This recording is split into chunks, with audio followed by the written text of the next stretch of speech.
Hey everybody, welcome to Q&A Sunday. This edition actually has some pretty good questions. Not that the ones before didn't. But, yeah, I want to vlog real quick for a few minutes to get you guys caught up on some stuff. So, as you can see, I dyed my hair purple. I had to bleach it first, and it stood up very well to the bleaching. I'm very, very pleased. I went ahead and used the 40 volume, and no damage. But I went and got it trimmed anyway this morning, and the girl at the beauty parlor was like, "Oh my god, you bleached your hair last night and no damage." I said, "That's right. I'm just very lucky that way." So anyway, this evening after dinner, I have to go to the tattoo place that gave me, where I got this tattoo like 4 years ago, 5 years ago. It's been a few years. The girl who did it no longer works there. I think she opened up her own shop with another tattoo artist.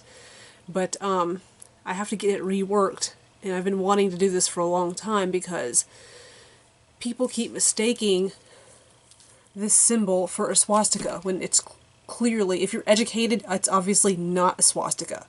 But people keep mistaking it for one and making rude comments about it, and it's been driving me crazy. And I mean, not on YouTube, no one said anything, but like out in public, I'll overhear like people talking about it, or I'll overhear someone make a remark, or, you know, I've even had someone straight out ask me once, like, "Why do you have swastikas tattooed on your arm? Are you a racist? Do you hate Jews?" I'm like, "Are you fucking kidding me? You think this is a swastika? This is not a swastika. It is not a swastika. It's one of these. It's this thing. It's one of these things right here. This thing. It's called a tricerata. It's got 3 spirals. Some people say it represents the cycles of a woman's life, the maiden, the mother, and the crone. Some people say it represents the 3 syllables uttered by God when Earth was created or something. You'll see it like on Catholic churches, but you also see it like it's like it's an old pagan symbol. You'll see it like in Ireland and Scotland and England on stuff. But yeah, I want to go get the dots connected to like the little loopy-doos here, the little spirals. I want it to be connected so that people will stop thinking it's a swastika. A swastika has 4 little thingies, not 3. Oh god, people are so stupid. Anyway, this edition of Q&A Sunday, I've actually got some really good questions. I did not check my YouTube this morning, which I think maybe I probably should have done before starting this video to make sure I had everybody's questions. Some of these questions are older questions that have been like waiting for a while. Some are like fresh off the press. But anyway, I always write them down because I'm just old-fashioned and kind of a nerd that way. But anyway, Gigi Hobbs asks, "Any projects you really want to do in the future and any crafting skills you wish you were better at?" Oh gosh, in the future I definitely want to work on jewelry. And also I have a fedora hat that I bought on eBay, and I want to do some stuff to it to make it more like gothy and punk and make it more interesting. I'm sorry, I keep shaking the table. I'll stop touching the table. So there's those projects. I have a ton of beads, a ton of hemp, I have a ton of stuff to make jewelry. It seems like it just takes up so much space when I get it all out to do it. Like my craft table would be just covered. So I've kind of been hesitating, and I just have to wait for like other projects to be like out of the way, so to speak. And someone did ask about doing snaps on my video, the eyelets video, and so I think I might work on a project that involves showing people how to replace busted snaps, or how to install snaps onto a garment, or onto a purse, or onto anything that needs snaps. So anyway, oh, I do have a new jacket coming in the mail. Actually, I ordered it on Amazon last night and have Prime, so it should be here, I think, tomorrow or Tuesday. And it's a men's, like, distressed black denim jacket with a detachable hood. And I've got all these t-shirt patches, and I can't wait to, like, patch it up and make it punk and goth, because you guys know that really nice jacket I showed you in my very first video? The one that's, like, the zip-up jacket. It's a hoodie, and it's got all the t-shirt patches sewn all over it.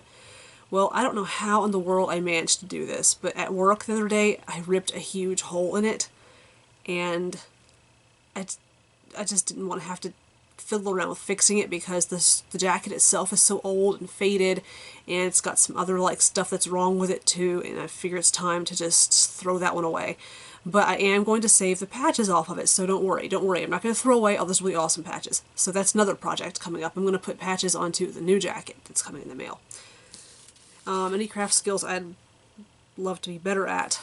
Oh gosh. I don't know if this is a craft skill or not, but I've always been very interested in welding. I've done it before.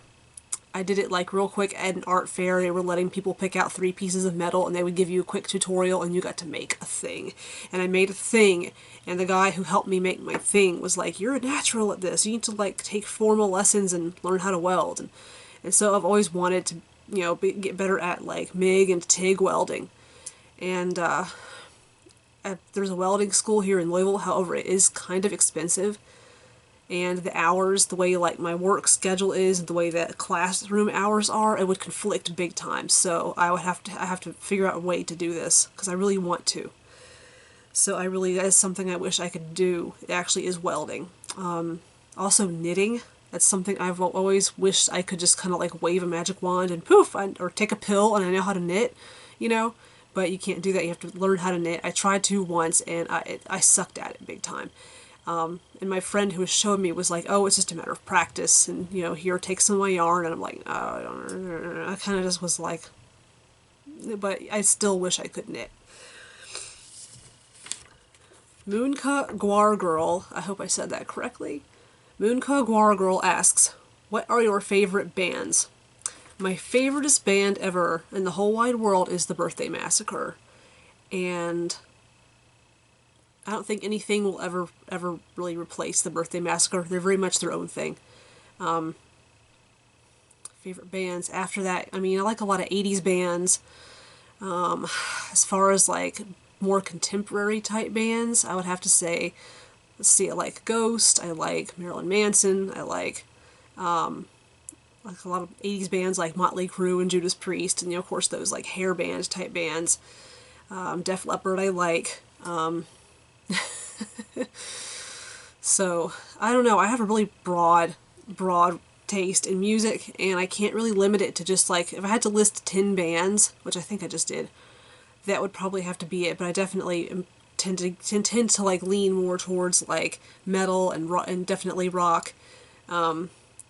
There is some like pop music that I like. Every once in a while a pop song will sneak in and really surprise me. So I don't know, as far as actual like favorite bands, it's kind of hard to name, because I would have to sit with like, I'd have to sit down and write, and I'd have to sit and write, and it would probably take me a long time. So okay, next question. Gaga Mary the Night 11 asks, "What's your favorite song by Marilyn Manson? And are you a fan of Aliens and Galaxy?" Favorite song by Marilyn Manson is Don't Like the Drugs, But the Drugs Like Me. And the overall subject matter of the song, it's from the Mechanical Animals album, by the way. In fact, I remember when the song first came out. And it has to do with just, I think it's Marilyn Manson tends to have the same message or the same subject matter in a lot of his songs, just coming at it from different angles, different ways of explaining how shallow and depraved and selfish and self-righteous human beings can be, especially when you put them in groups, when they have that, like, you know, that tribe mentality, and how, you know, there's you know, drug culture. And what I'm getting from that song really is that, you know, in drug culture, you know, you have consenting adults who they use drugs recreationally, and it doesn't do anything bad or doesn't negatively impact their professional life or the rest of their life. But then you get the ones that use excessively and make excuses about it. And I think what he's doing, he's kind of dissecting a situation where someone has done that. And I think he's just kind of exploring drug use, recreational drug use, from all angles. And that really kind of rang with me when I was a teenager when that song came out, because I had friends who used drugs recreationally, but I was really young and really naive, and I had really distorted views of drugs and recreational drug use and, the legality, and then what's, the long-term side effects of drug use. And I mean, I know better now, but at the time I just remember hearing that song and going, this sounds like some people I know. And so but also it's a very catchy song, so it really has kind of like stuck with me throughout the years as my favorite Manson song. So, are you a fan of Aliens and Galaxy? That one I'm not really sure how to answer. I googled Aliens and Galaxy to see if it was like a band or if it was a TV show, and I couldn't find anything. I just found images of like the Milky Way and images of stars and images of aliens and UFOs and stuff. So I'm assuming that the person asking is wanting to know, am I a fan of like extraterrestrial lore and whatnot, and do I like images that show like outer space? And the answer is definitely yes. I do believe that there are other creatures that are intelligent that are out there. I don't know if they've been here or not. I really can't say. I've never seen anything that looks like a UFO. I've never encountered an alien, so to speak. And I think probably 50% of the people who say they have are probably full of shit. The other 50%, well, half of them are mistaken in what they saw. And I think the other half, 25% of that group, have legitimately experienced something extraterrestrial. So I guess, I mean, but I don't know. I feel very agnostic towards the subject. As far as galaxy goes and space, outer space, and image-wise and science-wise, I'm a huge science geek. I really love anything that has to do with outer space or the cosmos. I just think it's a really cool area of study. And I do love the imagery because I think it's just so beautiful. Like you get all these deep, beautiful, rich colors, and you can see all the stars and everything. And on my bucket list, actually, before I die, I want to travel someplace where I can see Aurora Borealis, like really bright and really vivid. And also, I would love to travel to a place where I can like just lay in the grass at night and look up and just see stars, stars, stars, stars. So, so I guess the answer to the question technically would have to be yes, like assuming I'm interpreting it correctly. Okay, Renee Heinrich asks, who is your favorite actor? I don't really think about actors and actresses that much because most of them, I kind of place them in celebrity culture. But if I had to pick a favorite, it's like someone who has been very prolific in their craft, someone who is scandal-free practically, someone who is very dedicated in what they do, has actual talent, I would have to just throw out there and say somebody like Harrison Ford or Gary Oldman, Ian McKellen. I mean, you get your classic, like your actors that are, that are a little more, by now they're a little older and they've made a whole lot of movies and they've really done nothing but put good into the world. And I would have to say that's the breed of actor or actress that tends to really turn me on as far as, who I like and who I dislike. So, I hope that answers that question well. But, okay, this next question, I have no idea if this person is being sarcastic or not. I'm just going to assume that they're not being sarcastic and answer it as if I'm just answering a question. Joe Davis asks, can I be your boyfriend? Well, Joe Davis, I must say, first of all, I already have a boyfriend. Second of all, that's kind of like an awkward way to ask somebody that, really. I mean, if you're wanting to get someone interested in dating, you don't just walk up to them and ask, can I be your boyfriend? I mean, you probably already know that, and I probably, I get the idea that your question was on the sarcastic side, but like I said, I'm going to answer it as if it's not sarcastic. Even if I did not already have a boyfriend, in order for me to be romantically interested in you, I would have to actually meet you in person. And I do not ever recommend entering into a long-distance relationship or any relationship with someone without having met the person in person first, so that you can feel out how they are and whatnot. I think that people who hastily jump into relationships, especially on the internet, find themselves just in situations where they feel like they're getting their heart broken. And I had kind of have to point out to those people and say, like, look, you made kind of a dumb decision. You wasted your own time. You can't point fingers at somebody and say that person stomped on your heart. You knew this was coming. You had to have seen this coming. So, although the relationship that I'm in is long distance, but I did meet the person. I did meet Brian before we decided to start dating, and then, you know, then afterwards, even after that, we didn't really declare ourselves a couple until we had spent some time together and bonding had taken place. So, there's that. But, and also this person asks about my Facebook. Yes, there is a Facebook for DIY Darkling, and it's exactly the same as the YouTube channel, DIY Darkling. My personal Facebook, as far as people friending me on there, and my personal Facebook page, I would have to know you pretty well from here. Like, if you're one of the more regular commenters and you're the one of more, it's someone who I deem to be friendly and trustworthy, and someone who's not just going to troll the shit out of me or do some weird stuff, or, you know, it's not going to become some kind of really awkward or really nasty situation, then sure, I'd be happy to friend you.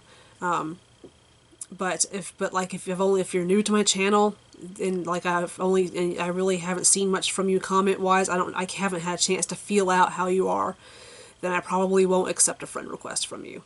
So, but my personal Facebook, you can find me under Michelle Denise Ransdell, MiChelleDeniseransdell, and that is my personal Facebook. And you'll know it's me when you see it. So, yeah. So anyway, I guess that wraps up today's Sunday Q&A. So yeah, I'm just so excited about my hair. I can't stop looking at myself in the in the camera monitor. I can't stop looking at my hair because it's so awesome. I love purple. I love purple so much. It's my favoriteest color. So anyway, but that wraps up today's video. I hope you enjoyed this video. Don't forget to like and share and subscribe. And if you have any questions for next week's Sunday Q&A, put them down there in the comments section, and I'll be happy to answer them next Sunday. And until then, stay safe and have a good rest of the weekend.